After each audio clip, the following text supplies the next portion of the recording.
Nanawagan ng pamilya ng mga namatayan sa walang habas na pamamaril sa Tacloban na panagutin ang 14 na taong gulang na suspect. Nasampahan na po ng patong-patong na reklamo ang 15 taong gulang na si alias Rod.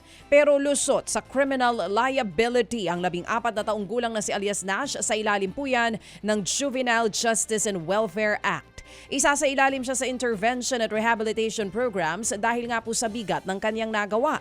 Pero para sa mga pamilya, hindi patas kung hindi mananagot sa batas ang nakababatang suspect. Lalo pat sinasabing nagpaputok ito ng baril ng higit 30 beses. Ayon naman kay DSWD Secretary Rex Gatchalian, hindi nila binabali o binabaliwala at titiyaking mananagot ang 2 menor de edad na namaril. Sa ilang pang tampok na balita po naman, nadiskobring patay sa Talahiban ang isang lalaki sa Kalilangan, Bukidnon. May mga tama po ng bala sa kanyang katawan ang naturang biktima. Nakuha po naman sa crime scene ang basyo ng bala ng caliber 9mm na ginamit sa pamamaril. Kinukumpirma pa rin kung doon nga pinatay ang biktima o itinapon lamang ang bangkay.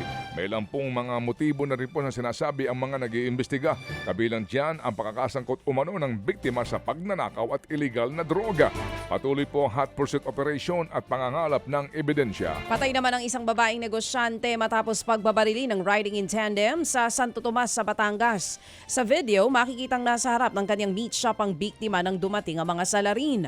Bumaba po ang back ride at nilapitan siya nito. Sinubukan pang tumakbo ng biktima pero pinagbabaril na rin ng gunman.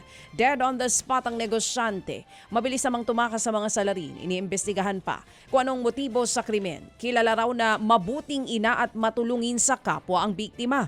Balak pa raw sana nitong tumakbo bilang kapitana sa paparating na eleksyon. Sugatan ang isang dating radio reporter sa pamamaril po naman doon sa Masbate City. At ang sa investigasyon, kauuwi lamang ng biktimang si Ederlito Doremon Jr. mula sa inuman.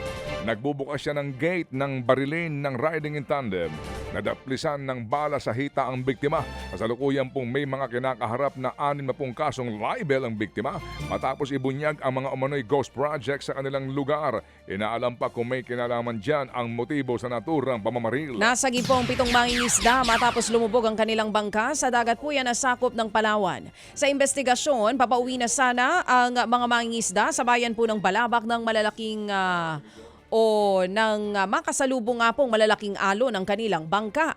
Isa sa mga mangingisdang mapalad na nakakuha ng floating device at nakahingi ng tulong sa maliit na bangka. Pero nawala ang 7 pang biktima. Nagsagawa na po ng search and rescue operations ng Coast Guard hanggang sa matuntun at masagip ang mga ito.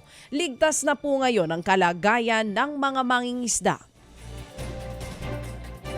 Mga kapatid, patuloy po kayong tumutok sa 105.9 True FM para sa totoong balita, impormasyon, music and entertainment. Mag-subscribe sa aming YouTube channel at podcast at sundan nyo kami sa Facebook, Instagram, X at TikTok sa True Network PH. Bisitahin din po ang aming official website, truefm.ph. At panoorin din kami sa True TV Signal, Channel 19. Kami po ang 105.9 True FM. Laging true sa'yo, kapatid.